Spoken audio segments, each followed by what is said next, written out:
이때 3개의 회사에서 면접을 보고 그냥 통과하게 됩니다. 정말 4천만 원 가까이 되는 돈을 잃지 않았더라면 지금의 저는 없었을 거라고 생각합니다.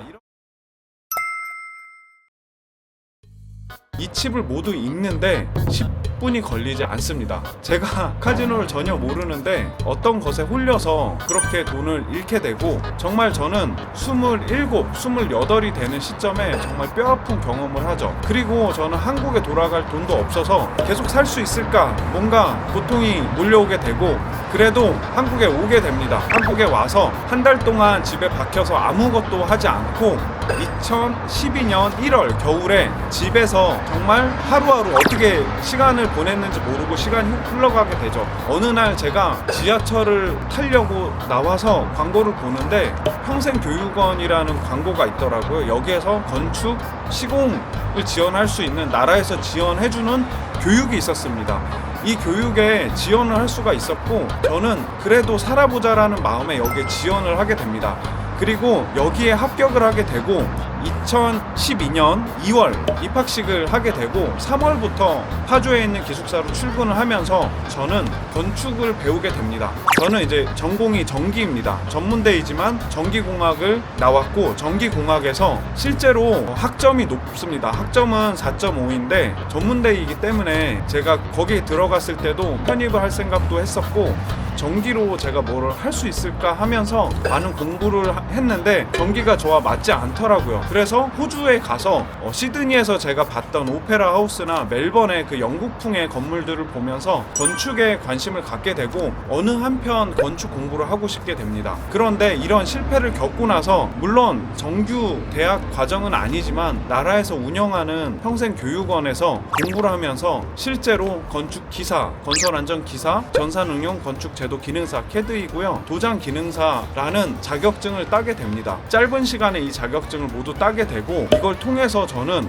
각종 회사에서 콜을 받게 되죠. 2012년 9월, 10월 이때 이제 졸업을 하면서 취업하는 시즌인데, 이때 3개의 회사에서 면접을 보고 그냥 통과하게 됩니다. 근데 저는 해외로 또 취업을 나가게 됩니다. 해외로 취업을 가서 현대건설에도 취업을 하게 되고, 국보디자인이라는 한국에서 가장 큰 인테리어 회사, 시공평가 금액이 가장 높은 회사에도 들어가게 됩니다. 8년을 여기서 회사에서 생활하면서 해외 경험도 많이 하고, 중동, 인도, 러시아, 호주, 그리고 그 밖의 나라들을 경험하게 되고 인테리어에 대해서도 많이 배우게 됩니다. 물론 국보디자인이라는 회사는 제가 원치 않는 일을 많이 했습니다. 실제로 인력 관리도 많이 하고 현장 관리도 많이 하면서 제 성격과는 많은 다른 일을 하다 보니까 제 성격도 조금 바뀌긴 했지만 쉽지 않았습니다. 그 회사가 그렇게 계속 해외로 도는 게 저는 너무 싫었죠. 결국에는 일련의 사건을 통해서 지금 온라인 사업을 하고 있는데, 제가 이런 27살 때 정말 4천만 원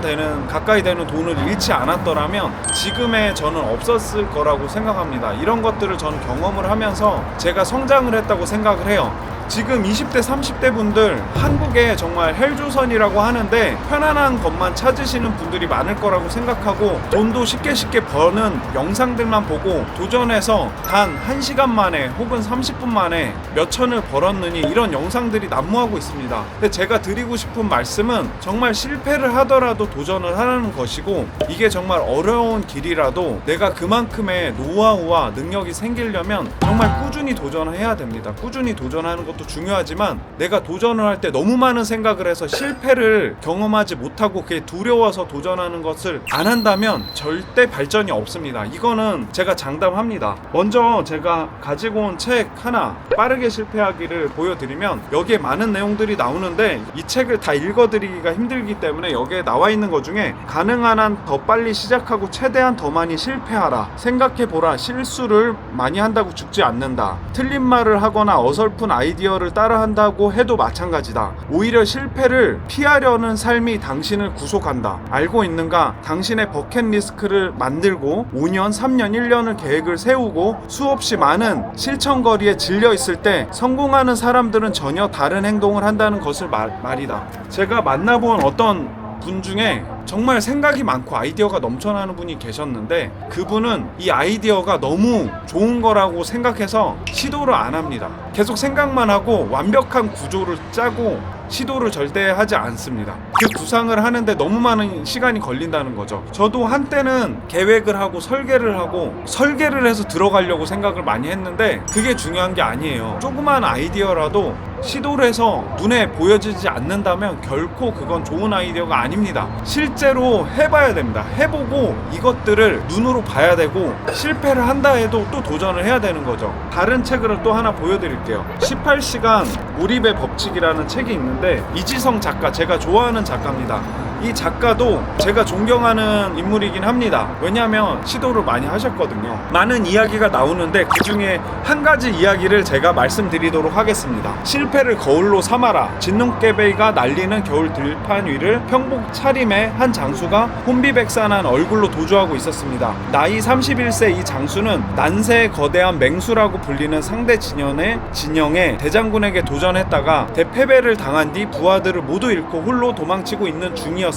갑작스런 패배에 얼마나 놀라고 당황했던지 그는 도주하는 도중에 자기도 모르게 말 한 장에 배설하기까지 했습니다. 그로부터 10년 후 일본에는 천하제일의 명장이라는 칭송을 받는 한 장군이 탄생합니다. 그런데 장군에게는 특이한 버릇이 있었습니다. 그것은 출전하기 전에는 반드시 어떤 그림을 보고 심하게 찡그리는 얼굴, 몸을 비틀며 고통에 찬 신음 소리를 내뱉는 버릇이 있었습니다. 더 특이한 일은 그 사람을 쳐다보는 장군의 고통이 심하면 심할수록 거기에 비례해서 대승리를 거두는 것이었습니다. 이게 무슨 말이냐면 도쿠가와 이에야스가 패배해서 말 한 장에 배설을 한 건데 너무 고통스러웠고 이것들을 간직하고 기억을 하는 거죠. 저도 정말 제가 실패했던 것들 기억하고요. 제가 빚을 졌던 것 그리고 카지노에서 4천만 원 가까이 되는 돈을 잃은 것 잊지 않습니다. 이것들을 생각하면 제가 너무 가슴이 아프지만 이것들을 통해서 다시 저는 상기하고 이런 사고가 났다는 것을 통해서 저는 지금의 삶을 감사히 생각하고 더 발전할 수 있다고 생각합니다.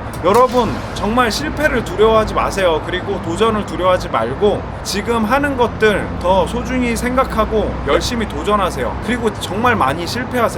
크게 실패하세요. 반복되는 실패라도 상관없습니다. 중요한 것은 바로 지금 도전하는 것입니다. 오늘 영상은 여기서 마치도록 하겠습니다.